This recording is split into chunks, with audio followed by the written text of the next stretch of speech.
Good afternoon, everyone, and thank you for coming. My name is Andrea Macbeth, and I'm the Acting District Commander for Waikato District. I'd like to acknowledge the support we've received from Commissioner Chambers and Acting Deputy Commissioner Rogers over the past few days in providing public updates, which has enabled us to focus on the operation we're running in Waikato District. I'll just give you an update on a few things before I pass you over to Andrew Saunders. First of all, an update on the condition of Officer A. Officer A remains in a serious and stable condition at the Waikato Hospital, where he is receiving excellent medical treatment from the team there. Police continue to support the family of Officer A, as well as the other staff who were involved in the incident on Monday. I have a message from the family members of Officer A who thank the public and police for the support and the messages they have received, and they ask that their privacy continue to be respected at this time. We've increased visibility and reassurance patrols in the Western Waikato and Waikato District. Our staff have been humbled by the community support that they are receiving as they're carrying out their duties. And I'd like to acknowledge our staff who continue to work in challenging conditions as we work through the investigation stage of this operation. I know that our staff are up for this. I see their passion as they continue to go about their duties, and I thank them for their efforts. I'll now hand you over to Detective Senior Sergeant for an Operation Curly update. Thank you. Thanks for coming. As you know, I've been the officer in charge of Operation Curly for a number of years now. Our main focus of that has always been the safe return of those children. We've achieved that aim, so Operation Curly now comes to a close. We've got a few tidy up things to do, but now a new phase we're moving into. So Operation Cranmere is being stood up, and that focus of that team will be identifying those people that have been assisting Tom Phillips. The Operation Curly team still has a few tidy up matters, including the scene examination, which is still going on today. I'd like to make some acknowledgements. In terms of the community of Maricopa, we've invaded their life, I guess, for the last 4 years.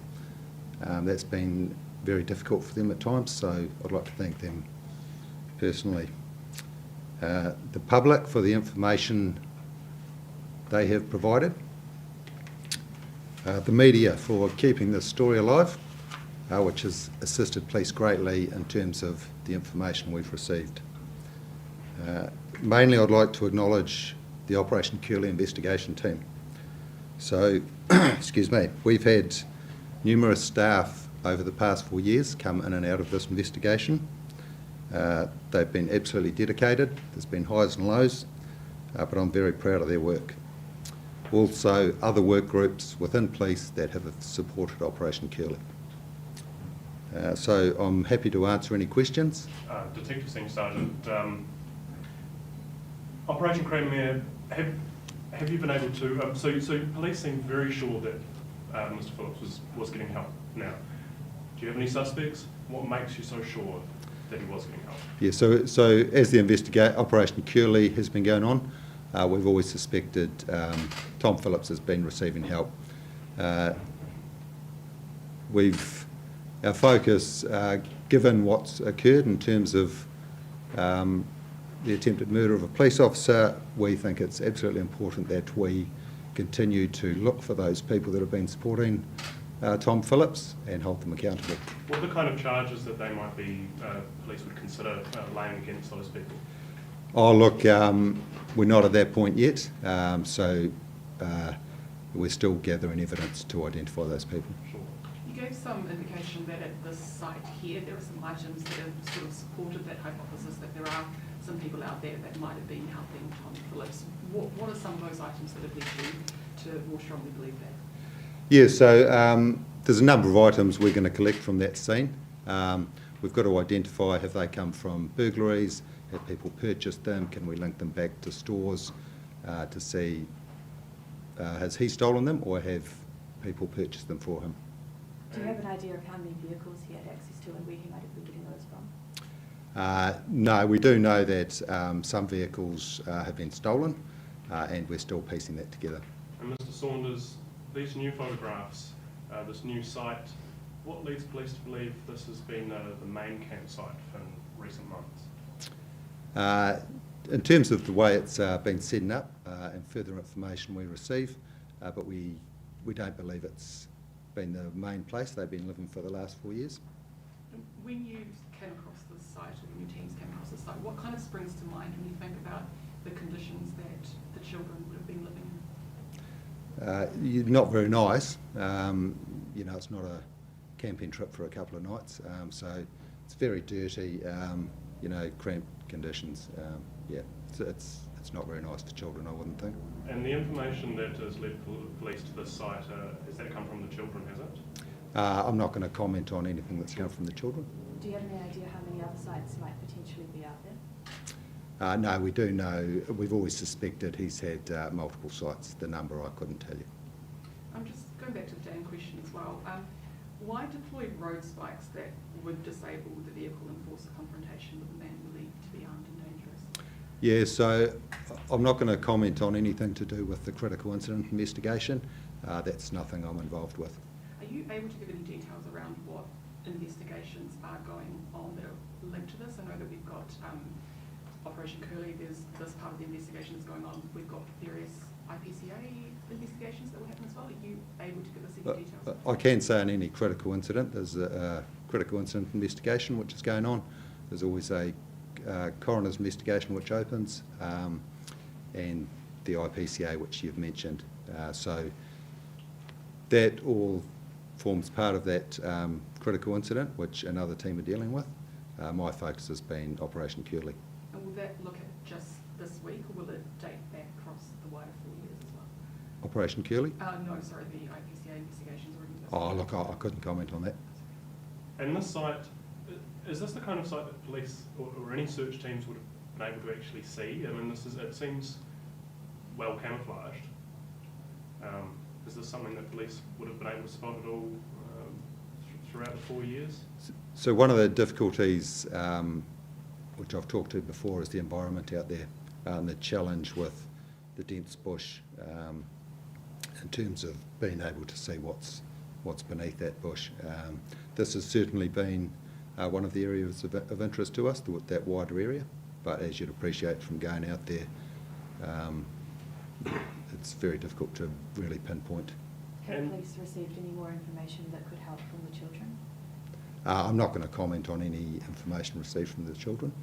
Do you have any other leads that have come from elsewhere that you're currently pursuing? Yeah, so there's still information coming in, and as I say, the scene examination is still going on, so I can't give updates on that at the moment.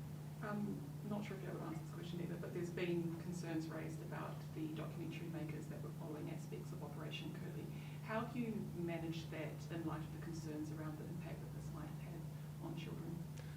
Yeah, so look, the documentary follow team, any questions around that, I'll have to defer you to our media section. Are any roads still closed or public access blocked off anywhere? Still in and around this particular scene. Hopefully that will be finished today. And Mr. Saunders, this scene here at this site, are you able to detail anything more about the conditions when police found sleeping bags? I mean, what exactly, how are they living out there? Obviously we can see these images. It looks like a very cold and uncomfortable place. I mean, have police found anything like sleeping bags, blankets, or anything like this? Yes, certainly there's sleeping bags there. A tent all appear to be in the same sleeping area. Sure. Given how tight-knit this community is and how challenging it has been to find Mr. Phillips and the children, how confident are you that you will find any new leads and any new accomplices? Oh, that'll be the job of the new investigation team moving forward. How confident are you, I guess, in that team moving forward to be able to, given the challenges we face so far? Yeah, I'm always confident that we'll work hard to achieve our aim. What help did the team child give to coax the other two to cooperate? Yeah, I'm not going to talk about information we've received from the children. Also, what was the nature of the encounter with the children at the campsite? site? Did one police officer go in first? How did that unfurl? Yeah, so there was a negotiation that commenced with the children, and that proceeded, and they came out. And do you have any other indication as to where might have been their main place that they were living? If this isn't thought to be the main place, have you had any other clues? Yeah, so there's certainly other areas of interest we're still looking to explore. And are they within a certain radius of this place? Can you narrow that down a little bit, or? Not at this time, no. How long will the cordons remain in place for, do you know? No, but I'll be able to hopefully get you an update on that. What exactly was taken from Peter Stevenson? I don't have that information.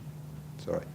Just to clarify, so the recent press release says that this is believed to be the main campsite of Tom Phillips and his children in recent months. Is the distinction here that this isn't the main one over the whole 4 years, or is that incorrect? No, that's correct. We don't believe, we believe they've moved here a number of months ago. I can't be specific around timing. Thank you. A general question about Operation Curly. I don't know if you have this off the top of your head, but how many staff did you have working in this operation over the 4 years? Yeah, that's actually difficult to quantify because we have an investigation team, we have multiple police support groups that assist when required, so it's really too difficult to give you numbers. You couldn't give a rough No. ballpark figure? No, I'm afraid not, sorry. And will it be the same size team moving forward, or will it be a slightly smaller team? Yeah, so a new officer in charge will be appointed for that team, and they will determine what size team they need. And when are the children going to be reunited with their mother? Yeah, so that's not a matter I can comment on, that's for Oranga Tamariki. And are you able to give us insight if the post-mortem into Tom Phillips has been completed? I do know that's commencing today, but again, that's forms part of the critical incident investigation, so I can't really comment on it. Done? Thank you. Thank you. Thank you.